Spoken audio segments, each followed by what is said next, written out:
인공지능에게 물어보았다.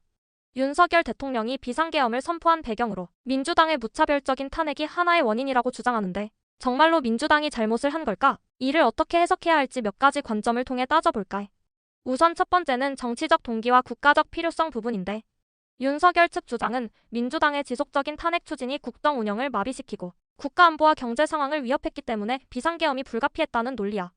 여기에 대한 반론은 탄핵은 헌법적 절차를 거쳐 이루어지는 민주적 과정인데 이를 무력으로 대응했다는 것은 잘못됐다고 말할 수 있어.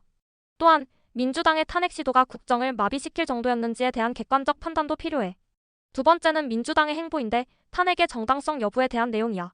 만약 잘못한 점이라면 민주당이 윤석열 정부의 정책에 대해 강경하게 반대하면서 정치적 공세를 강화한 것은 사실이야. 그러나 그것이 무차별적인 탄핵 시도였는지 아니면 정당한 견제였는지는 따져봐야 해. 정당한 비판이라면 검찰의 독립성, 경제 정책 실패, 인사 문제 등을 이유로 탄핵을 시도한 것은 견제 역할의 일부로 볼 수 있어. 다만 국민들이 이를 정당하다고 받아들이느냐가 핵심이겠지. 세 번째는 비상계엄의 극단성인데 비상계엄은 헌법상 국가의 존립이 위협받을 때 발동할 수 있는 최후의 수단이야. 민주당의 탄핵 추진이 실제로 그런 수준의 국가 위기를 초래했는지는 의문이지. 과거 사례를 보면 권위주의적 정부들이 정치적 위기를 핑계 삼아 비상조치를 활용한 경우가 많았어. 이를 고려하면 이번 조치가 순수한 국가안보적 필요 때문인지 아니면 정치적 생존 전략을 위한 것인지 고민해볼 필요가 있어.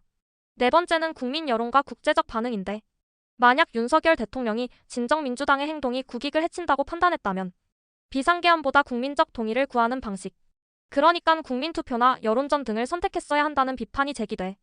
국제적으로도 비상계엄은 독재적인 이미지로 비칠 수 있기 때문에 국가 신인도에 부정적 영향을 미칠 가능성이 커. 다섯 번째, 결론. 비상계엄이 최선이었나? 민주당의 공세가 거셌다 해도 비상계엄은 헌정 질서를 흔들 수 있는 초강수야. 윤석열 정부의 목적이 국민을 설득하려는 것이라면 오히려 대화와 타협의 노력이 더 중요했을 거야. 따라서 비상계엄은 민주당의 잘못 때문이라기보다 윤석열 정부가 정치적 통제력을 유지하기 위해 선택한 방안이라는 시각을 무시할 수 없을 거야.